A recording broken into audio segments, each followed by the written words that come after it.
Hello, good people. Today we're going to be talking about what happens when it's time to fire a salesperson. This is the Sales Ops Effect, where we strengthen our skills as strategic leaders to grow businesses with integrity. Now, this is not an enjoyable activity and it is not sales ops' responsibility, but you could be asked to help out when it comes to evidence and things like that. And so for the avoidance of that, we are talking about someone who has actively not been doing their job with enough time and resources given that it is just time to cut things off. So what does that look like? You can have people who are actively not using the CRM system. And I mean actively, as in they know how, they can update it. You've got proof that they can update it, but they're frequently having to be genuinely pursued to update it because there is a line. So, lots of salespeople, they don't like, updating the CRM, but there's a difference. And, there's a difference between the reminder and people that are like, yeah. And they're just getting away with it. And, how does it get that far when they've got a sales manager? Some sales managers aren't used to being managers. I've said this before, but managerial skills are a thing in and of themselves.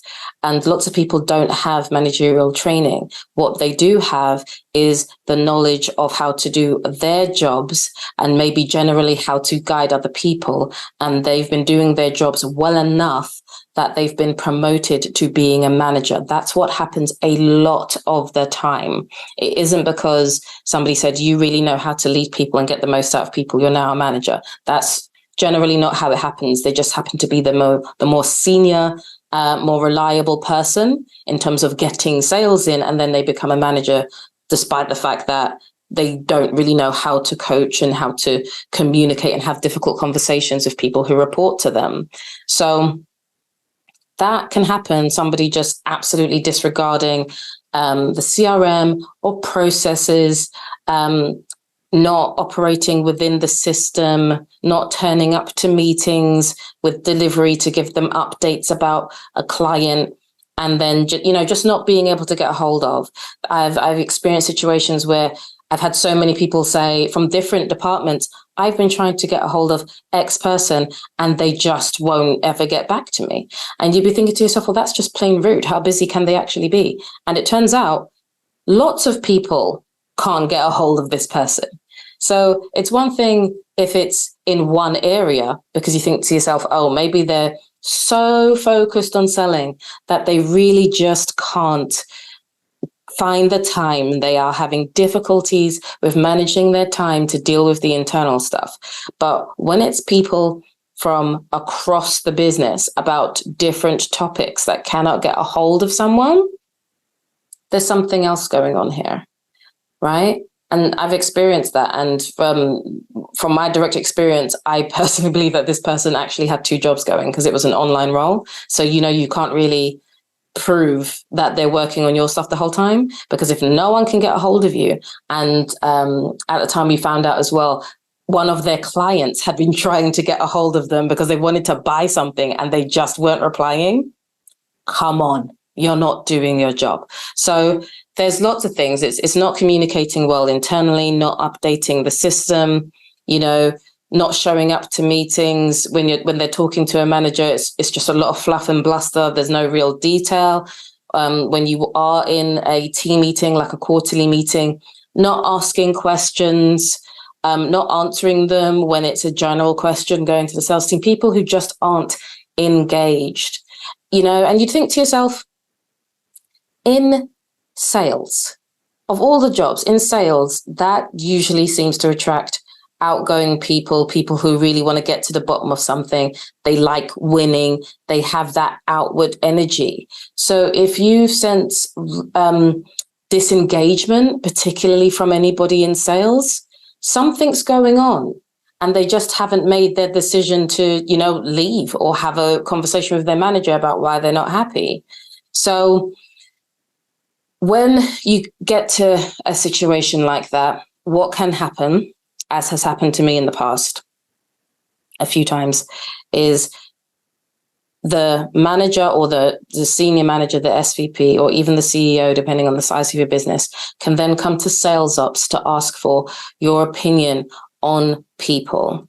And I have to say, you have to be honest, because you're not in the meetings that they're having with clients. If they are actually having them, they could have been falling down with that side of their job as well.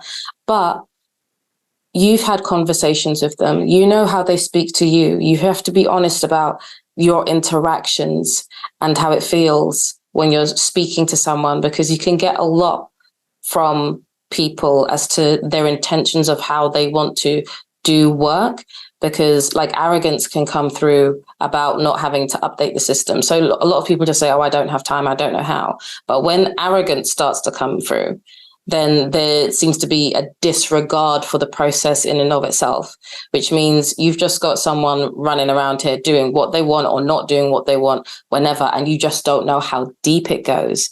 So you can then be asked to provide evidence. That might sound like a big word, right? I don't mean like reams of this is what happened, etc.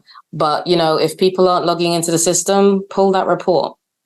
And it might feel a bit icky to be providing information that can lose someone their job, but you're not making that person lose their job. If that person isn't doing their job, then they shouldn't have a job. In fact, the reason why you don't want somebody who's not doing their job in sales to stay around is because they're making it harder for all of the other salespeople to do their jobs. Because you know what it feels like when you are working. You are doing everything that you can, and then you look to the side of you, and then there's somebody else that is getting away with just flinging themselves all around the place. And you're like, how come you're letting this person do whatever, not handing things on time, they don't show up to meetings, and it's cool, but you're judging me very, very strictly what's going on. And then a lot of, you know, that could be favoritism. It could be a lot of other things, a lot of other isms.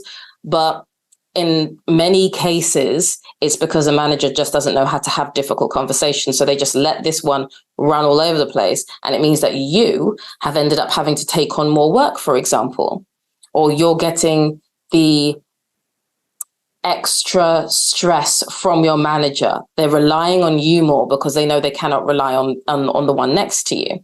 So if you know that's what it feels like for you, then you can think to yourself, how does it feel like for the other salespeople who are really busting the gut, trying to make things work, doing those phone calls, making sure those emails are slick, right? Also sorting out their social media and everything.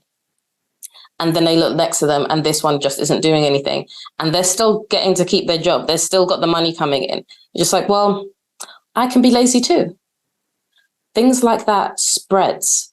Because you either get people thinking, well, do you know what? I'm just going to lay back and sit back too. Or I'm going to leave because like I can't take being in a place where it's one rule for one and one rule for another. And then you're going to have good people leaving as a result of one bad apple or a few, causing real trouble for everyone. Even just the impact on the rest of the business, the reputation of the sales team. You know, people might not want to talk to the good salespeople internally, or they think less of the good salespeople because the bad salespeople are so bad. They're so disrespectful to everybody internally. And so you don't actually want to keep people like that around. So I know it might feel a bit bad to say what you mean, provide evidence when asked. That might result in somebody losing their job, but trust me, you don't want them to stay here. It's not helpful for anyone to have people that do not fit with the system, with the culture that is being really finely built.